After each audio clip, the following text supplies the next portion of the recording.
I didn't jump right in after the tragedy in DC today because frankly, I was terrified I was going to accidentally spread misinformation like the governor of West Virginia. But now that some time has passed, let's go through the things we actually know. One thing we know is that 6 days ago, a federal judge declared the deployment of National Guard troops to Washington, D.C. to be illegal. While I understand that in the United States, tragedies like this are often unavoidable, I can in fact deduce that if Trump had just followed the federal judge's orders, this specific tragedy would have been avoided. Then there's another thing we know, and that's that even in Washington, D.C., the National Guard is prohibited from enforcing civilian law, meaning every member of the National Guard who is sent to an American city is automatically at a disadvantage, because even if they suspect they may be witnessing criminal behavior, the best thing they can do is refer it to a police officer just like the rest of us. This is why putting the National Guard in cities is such a risk. When they find themselves in a situation that might be dangerous, their options are a lot more limited, which is why the power to send the National Guard into American cities is considered a last resort, used only in the event of a true emergency. Which brings me to the last thing we know. There was no emergency that warranted the National Guard being in DC. Because even in Washington, DC, violent crime rates are down significantly over the past 5 years. And the total crime rate in DC overall is lower than something like 20 other major American cities. I know people who serve in the National Guard. They are amazing people who signed up despite having families and day jobs to serve America when we needed them most. Now it feels like the hundreds of thousands of people who made the choice to serve the United States are less safe because of Donald Trump.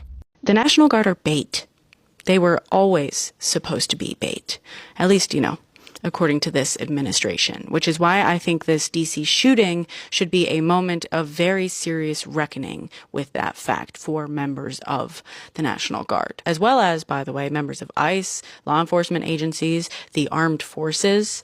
You are tools of provocation. We talk a lot about how this administration is very clearly trying to provoke unrest and the harm that comes to those who are targeted. But we don't talk enough about those who are being used to do the targeting. You are expendable to them. They are using you to provoke. And yes, I mean you too, if you're involved in the boat attacks or anything like that. Though I do suspect some ICE officers are well aware of this. Otherwise, why would they be spending so much time going after non-violent, non-criminals as opposed to the ones that they're probably more scared of? And just in case you have no idea what I'm talking about, 2 National Guard members in DC were reportedly shot today. While it was first reported that they had lost their lives, apparently they are actually in critical condition. And while many of us condemn this in no uncertain terms, we're also completely unsurprised. This was their goal. Mind you, the suspect has already been apprehended, and according to officials on the ground, it was a lone wolf attack. So what is the purpose of 500 more National Guard troops in DC? You contradict yourselves. You know that your purpose to this administration is not to make this country safer. It is to bait this country. And they don't care what happens to you in that process. Actually, that's not quite true, though, is it? They only care about how useful you are to them. And if you're more useful to them when you're injured or, God forbid, dead, that's what they want. What happened today did not need to happen. And it is not those National Guard members' fault that they were shot today. But it is Trump's. Remember that. The Trump administration has insisted that ICE is only going after the worst of the worst, violent criminals, threats to public safety. But a leaked DHS dataset just blew that claim apart. From October 1st through November 15th, 44,882 people were booked into ICE custody. And listen to this, 73% had 0 criminal convictions, not violent convictions, none at all. And for most of them, there weren't even pending charges. That means the majority of people being rounded up across the country right now are peaceful immigrants with no criminal history and no open cases. And for the minority who did have convictions, the overwhelming majority were for immigration, traffic, or vice charges. Just 5% included violence, just 3% included property crimes. So no, ICE is not targeting dangerous criminals. The data proves it. And it gets worse. Since January, the number of people in ICE detention with no convictions or charges at all has skyrocketed by 2,370%, from under 1,000 to more than 21,000. That's not a safety operation. That is mass detention. So how did DHS respond? Not with data, not with evidence, but by calling the chart propaganda, even though the data literally came from ICE's own internal system and was distributed to congressional staffers, advocates, journalists, lawmakers all say the same thing. The administration is conducting violent raids on people with no criminal records and then pretending it's about public safety. This is not targeted enforcement. This is a mass roundup, and the government's own numbers prove it. 2 soldiers were just killed on American soil, and 2 mothers are about to get a knock on their door from a chaplain. And they're going to be told that their child didn't die in a foreign land. They died in America. After Charlie Kirk got killed, somebody sent me a message. And they said, I know when you started this channel that in some way you felt like you could have prevented what's to come. And I did. I truly thought that if I set a certain standard that I could redirect America for the sake of my daughter. And then they said that nobody can stop this. And I think that that person is right. In the coming days, the left and the right are going to blame each other. Conspiracies are going to pop up, and we are going to continue down this path of madness. I really need the president and this administration to speak out against political violence.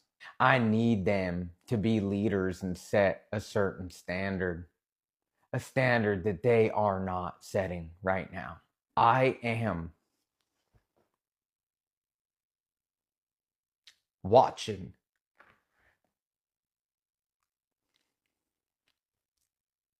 my country get torn from the inside out. And the people that are in power, they're not trying to stop it. And I don't know what to do. If you are watching this and you know of somebody who is going to commit political violence, you have a duty to let somebody know. Even if you suspect it. That's all I gotta say. So tell me, y'all, what are we supposed to think?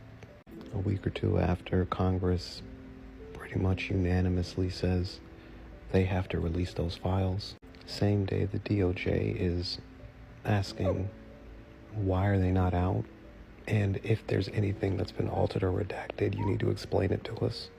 A federal judge says what you're doing with the police in Washington, D.C. is illegal. Using military personnel on American streets in order to take over for active law enforcement is illegal. A few days after senators who were service people make a video telling those who are in our military, you do not have to follow unlawful orders if they come from your superiors, because they have already seen a number of unlawful orders being given to military personnel during this regime. The president says that by telling those soldiers that they should follow the law, the individuals making that statement are acting seditiously and should be hanged. They are engaging in behavior that is treasonous, punishable by death. They want to take a decorated serviceman and current serving U.S. Senator and reactivate his duty just so that they can try him in a court and court-martial him. The high-profile case against 2 of his biggest enemies, 2 people that investigated him directly, has been thrown out. Very, very embarrassing for this White House. Multiple Republicans all of a sudden saying they could possibly resign because they can see the writing on the wall and they are afraid of the accountability that could take place when they're out of power. And now we lose 2 active duty National Guardsmen, 2 men who were not even from D.C., they're West Virginia National Guardsmen, tragically struck down, walking American streets that they did not have to be walking down, by someone who we now find out was offered and granted asylum by this administration here in this country earlier this year. You tell me what we're supposed to think. You tell me. Because I'm sure MAGA's already saying Democrats, right? It's got to be the Democrats. This is how Democrats behave. Is it? Is it? We should be praying for the families of these service people and honoring their memory, honoring their service, even if they were at a post that they did not have to be. And how does this president and this regime decide to honor these men?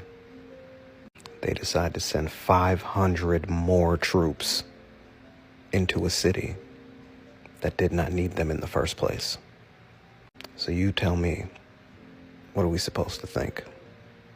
Trump got terrible news this Thanksgiving as new polling from The Economist shows that no president has lost popularity faster than President Trump in history.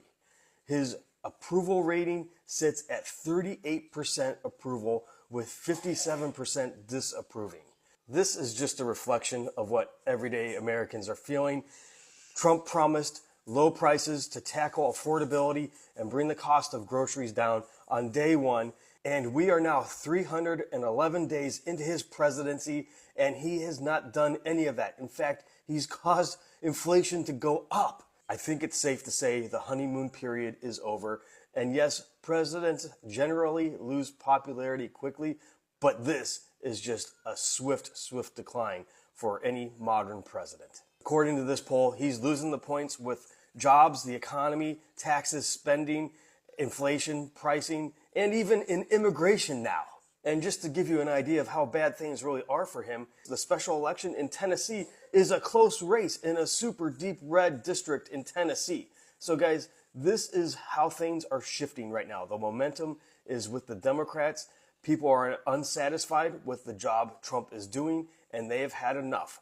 Let me know if you have too. Comment, like, share, spread the word, follow, subscribe, and I'll see you back here for the 411. What happened in DC was obviously horrific. 2 National Guardsmen were shot, and there's no excuse, no justification, no softening of that reality, okay? And we definitely condemn that act fully. We should. But here's the part we're not allowed to talk about, okay? The shooter wasn't an illegal immigrant. He actually entered the United States legally through a U.S. program, was vetted, applied for asylum, and was approved. That's not opinion, that's documented fact, okay? So why did the administration immediately weaponize the illegal immigrant narrative? Because fear is the most powerful political tool in a country already living in fight or flight mode. When people are stressed, exhausted, anxious, overwhelmed, their nervous system don't question, they react. And leaders who thrive on chaos understand that.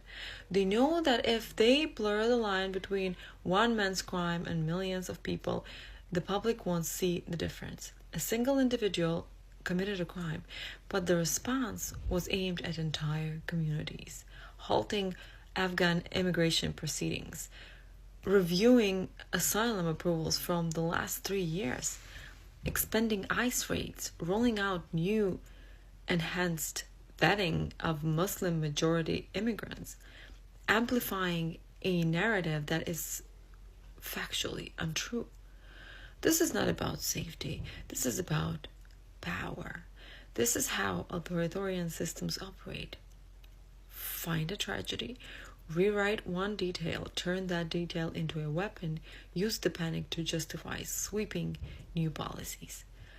The lie matters because the lie is the mechanism.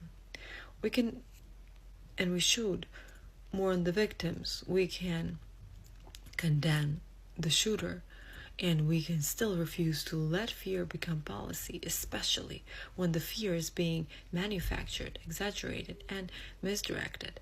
Because once a government learns it can get away with rewriting a single fact, it will rewrite the whole history. How much money is the federal government devoting to immigration enforcement? In past videos, I've explained it's enough to fund a universal child care program that's free for every family in the U.S., or enough to fund a universal school meals program that's free for every student in the U.S. to get 2 meals a day while they're in K through 12. But maybe it's better to think of it as a total investment. If you were to sum up how much money the federal government spends on children, both through expenditures in the tax system as well as direct spending on things like Medicaid, you come up to around $8,400 per kid. In comparison, if you were to take the amount of money the federal government is devoting to immigration enforcement and divide it by the number of unauthorized immigrants in the United States, you come up to $5,500 per unauthorized immigrant. Let me show you how I got there. The KID amount comes directly from the Urban Institute, which writes an annual report called Kid Share, in which they dissect federal spending and look for the portion that's spent on children. This amount of money, not for nothing, increased incredibly during the pandemic in the year of the American Rescue Plan, but has since started to fall and will level out at around $8,400, which is their projection for 2025. And for what it's worth, for those of you who are desperate to say that you don't want to pay for somebody else's children, the largest category of spending on children comes from the tax code. The child tax credit, the earned income tax credit, and the tax benefit for employer-sponsored health insurance, which does cover a lot of children. These two in particular are not means tested, meaning that you don't have to be low income to get them. And in fact, 40% of the tax expenditure spent on children is not targeted to low-income families. So when we say $8,400 per kid, we don't mean $8,400 per poor child and zero for everybody else. After tax spending, Medicaid is the largest line item, the single largest expenditure, because Medicaid, together with CHIP, ensures half of all children in the United States. And then you have things like education, food, income, childcare. This is the small portion on childcare. And if you add that up, you come up with $8,400 per kid. And as I've explained previously, before the One Big Beautiful Bill, the immigration enforcement budget was around $34 billion. The One Big Beautiful Bill added $170 billion to that total to be spent over the next 4 years. If you divide it by 4 and add to the annual spending that was already in place, that comes out to $76.9 billion over the next 4 years. We have 14 million estimated unauthorized immigrants. That leads you to $5,492, aka around $5,500. Why is the National Guard in Washington, D.C.? I don't even want to talk about whether they should have been there. We ought to kiss the ground and thank God that the president said it's time to bring in more law enforcement. Donald Trump and his administration are in full-blown panic mode this Thanksgiving morning. As more information continues to come out about the alleged shooter from Afghanistan, Donald Trump's administration is going above and beyond to try to pin this on Joe Biden, even though the facts say otherwise. I also spoke to Director of the CIA, John Ratcliffe, last night, and Secretary of War, Pete Hegseth. There is confirmation now that the subject had a relationship in Afghanistan with partner forces. We are fully investigating that aspect of his background as well, to include any known associates that are either overseas or here in the United States of America. That is what a broad-based international terrorism investigation looks like. We will provide continuous details to the American public while at the same time not jeopardizing the ongoing prosecution to ultimately hold this perpetrator accountable in our courts of law. And as the judge said, this individual is in this country for one reason and one reason alone, because of the disastrous withdrawal from the Biden administration and the failure to vet anyway, in any way, shape, or form, this individual and countless others. And this administration has taken the rightful step to stop any further allowance of people with this similar background into the country, and we're thankful for that. And as I said, this investigation remains ongoing. And I think listen to how the interview goes from 0 to 100 as reporters start asking the real tough questions like, hey, Why is the National Guard even there? And didn't Donald Trump grant this suspect asylum earlier this year in April? And the words are that it was a failed withdrawal. And what happened there are people who are also upset with the president believing that the National Guard members should not even have been there if it were not for the executive order. I don't even want to talk about whether they should have been there. We ought to kiss the ground and thank God that the president said it's time to bring in more law enforcement to make sure that a city that had the fourth highest homicide rate in the country was that violence was quelled. I'm not even going to go there. A question for Director Patel. Was the suspect granted asylum? And if so, when did that happen? Under which administration? And did authorities miss any signs, either in the asylum process or even back when he reportedly worked for the CIA? If you could talk about that. Well, you miss all the signs when you do absolutely zero vetting. And that's exactly what happened in this case. When you, in the prior administration, made the decision to allow thousands of people into this country without doing a single piece of background checking or vetting, that's how you miss every single sign. And Secretary Kristi Noem has put out details specifically related to your other questions, so I'll let that speak for themselves. If or when he was granted asylum, if you could just clarify that timeline. And yes, I believe Kristi Noem put that out, and that's a DHS matter, and I'll refer it to them. Wow. You see what they're doing, ladies and gentlemen? The Trump administration owns this. And the reason they own this, as much as you want to try to blame Joe Biden, is very simple. It is truly due to the incompetence going on right now in the United States government. I'll ask you, any of you out there who might think I'm just sitting here spreading propaganda, who is the smartest person in the Trump administration? Who's the smartest person in the Trump administration? Please tell me. List it in the comment section. I'd love to hear it. As more information continues to come out about Donald Trump's health, right?